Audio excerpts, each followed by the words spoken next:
Cuba's not the only country that is going through strife right now. If you've been on the internet watching the news at all, you've been seeing reports out of South Africa, very harrowing reports of people out in the streets rioting, looting, and subsequently being killed or killing others. I believe the death toll right now, or as of this morning, was 117 South Africans. And we got to interview a South African PragerFORCE member about the situation to give you guys and us a little more context on what's happening. So here's that interview.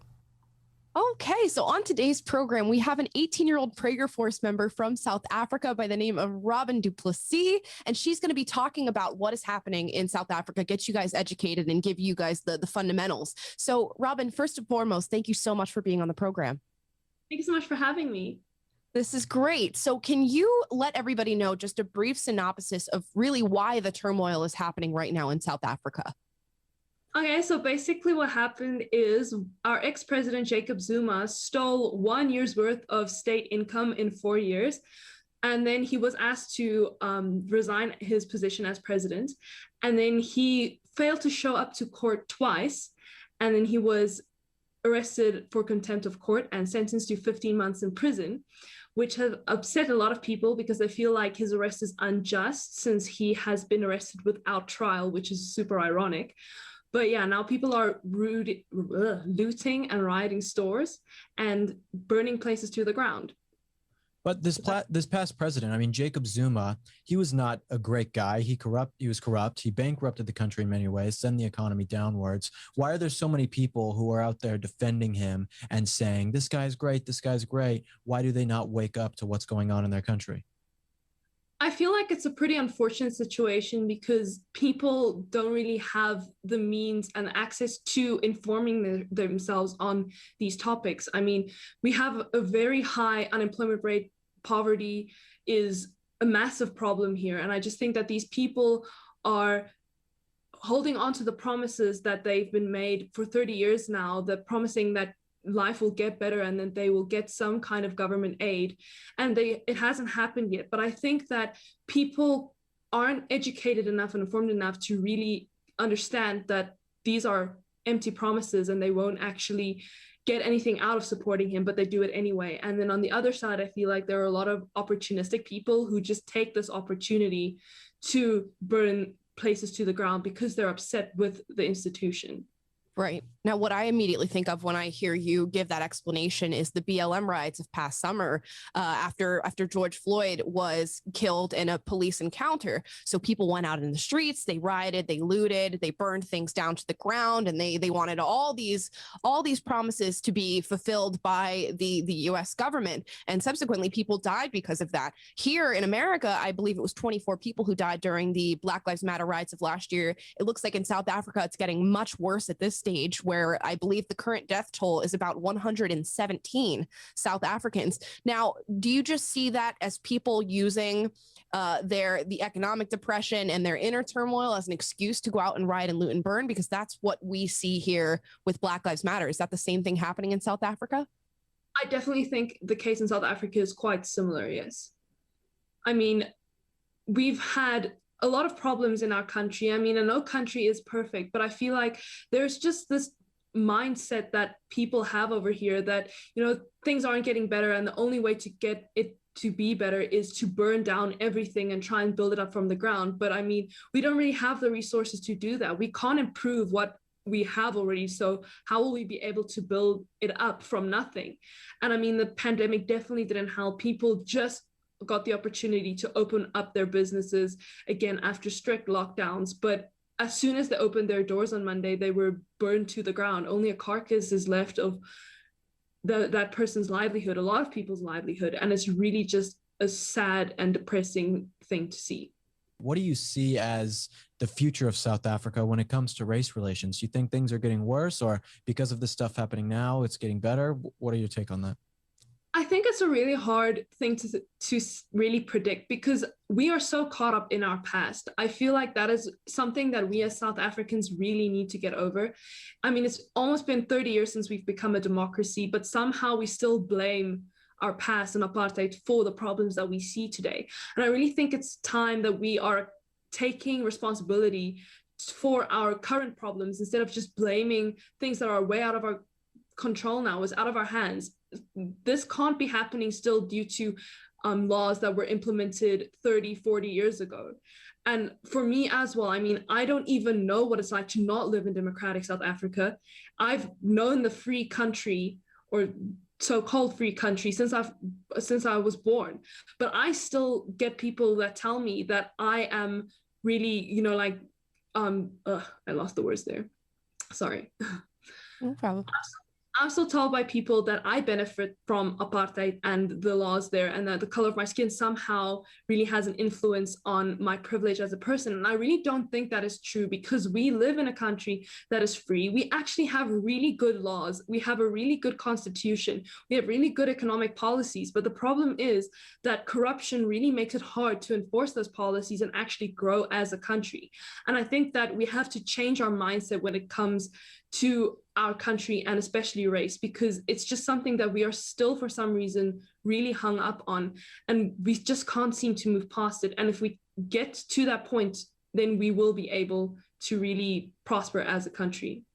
Sounds a lot like America. It does. Wow, just like the country that I live in. That's crazy. Yeah.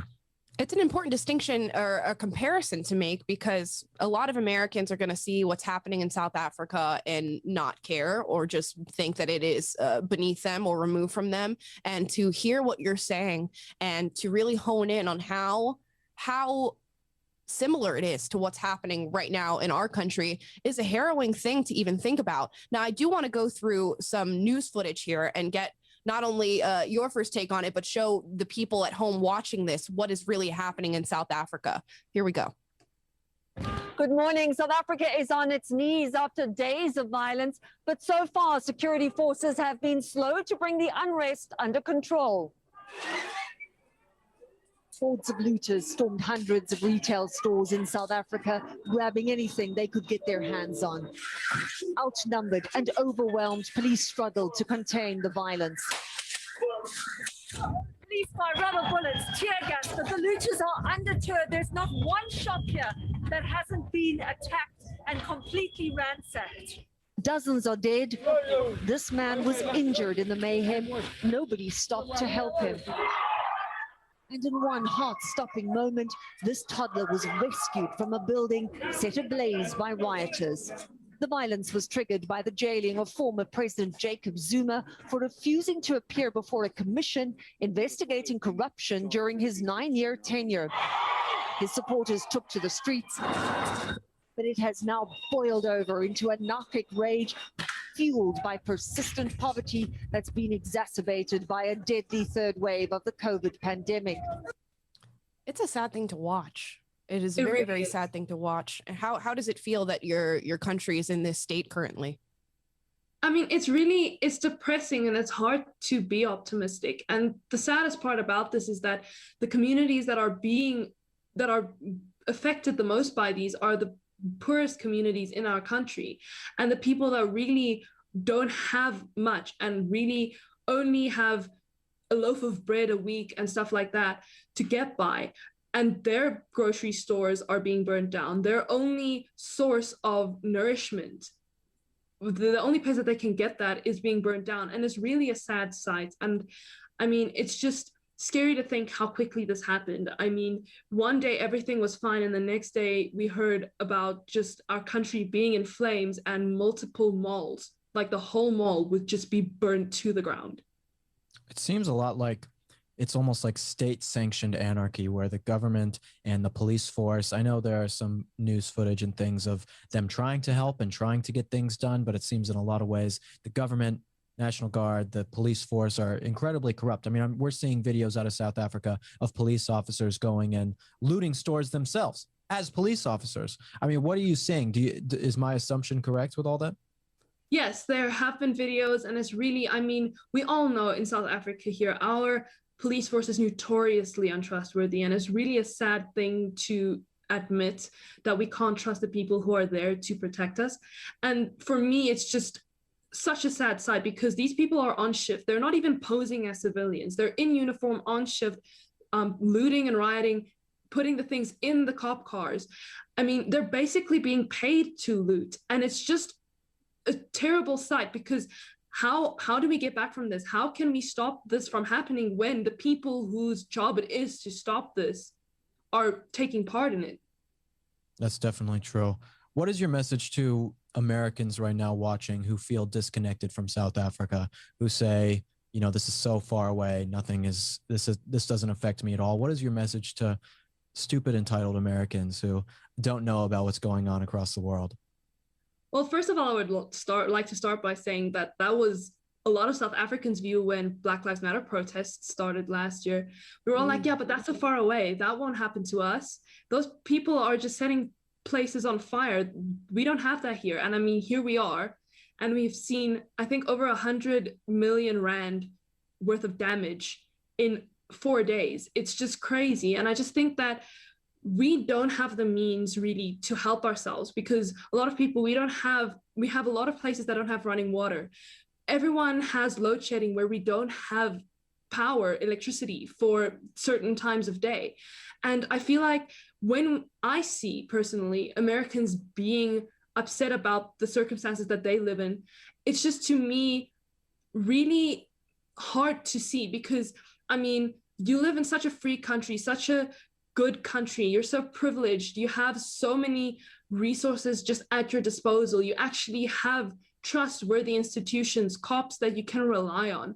And I feel like it's really easy to lose perspective. And I feel like I might be a bit pessimistic as well, because it is hard to be optimistic when you walk into a grocery store and there isn't any food there because all the distribution lines have been cut, and see that how gas stations are closed because there isn't any gas anymore. But I feel like there's so much that you have to be thankful for, and so much that you just have that, you know, it doesn't seem like much, but there are always people that are suffering. And it's just, I think in a way, really rude to take what you have and say that it's so little when there's people who would do anything to have what you have. It is rude. Think about that, leftists in the chat. Right. You're Look at this. rude. Look at this young woman. Robin, you are experiencing something outside of the scope of what anybody your age should have to experience and be put through. And at the age of 18, you are here articulating socio-political issues that are happening in your country to people who don't understand them. It's an insane thing to be doing at your age. And what I hope is at least some sort of comfort for you is that you are able to do this, and that you built a community through PragerFORCE. Can you explain to everybody listening how you got to be a member of PragerFORCE and what that's been like for you?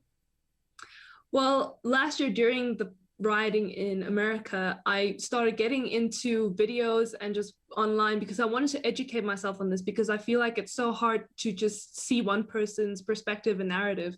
And I came across PragerU and PragerFORCE, and I decided to join, and it's really been an eye-opening experience, because I mean, we don't really have the opportunity to see a lot of different perspectives. I feel like we live in a day and age where we have access to so much information, but we don't really use it properly. We tend to get sucked into a certain narrative.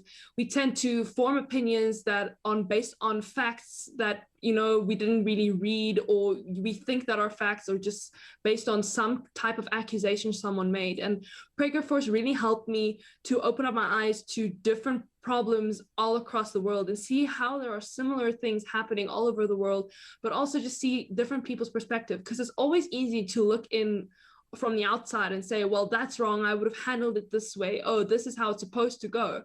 But when you're in that situation, it's a lot different.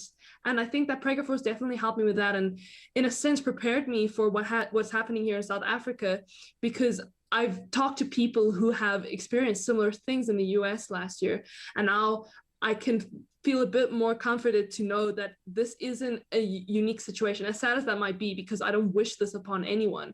But it's just nice to know that people also experience things that you do, or have opinions, and just have different perspectives, and really open up your eyes. Well, God bless you, and God bless the people of South Africa. And if you join PragerFORCE, you can talk to great people in South Africa. That's a perk. Okay. You're welcome. PragerFORCE.com. Join it. Students, young professionals across the world. Thank you so much for coming on and doing this, Robin. We really appreciate it. We really do. Thanks so much.